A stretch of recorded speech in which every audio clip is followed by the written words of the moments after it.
ইটের দালানে বিস্ফোরণে উড়ল বাড়ির ছাদ। পরিত্যক্ত ইটের দালানে বিস্ফোরণ। পশ্চিম বর্ধমানের আরতি গ্রামের ঘটনা। তদন্তে ফরিদপুর থানার পুলিশ। এ বিষয়ে প্রতিবেদন তুলে ধরেছে প্রতিনিধি বিশ্বজিৎ ঘোষ। শোনাবো আপনাদের।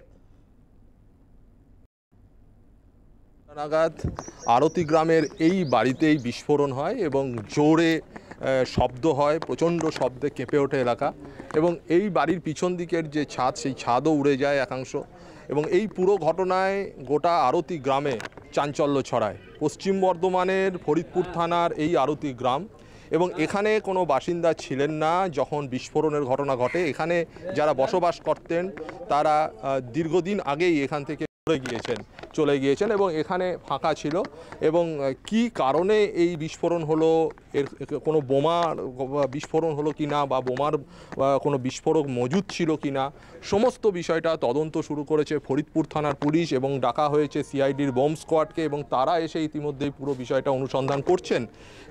এখানে বিস্ফোরক মজুদ করা হয়েছিল এই ধরনের একটা বিষয় উঠে আসছে, যদিও এটা তদন্তেই পরিষ্কার হবে এবং সেই মতো বম্ব স্কোয়াড তদন্ত করছে এবং তারাও অনুসন্ধান চালাচ্ছে। পাশাপাশি ফরিদপুর থানার পুলিশ তারাও তদন্ত শুরু করেছে।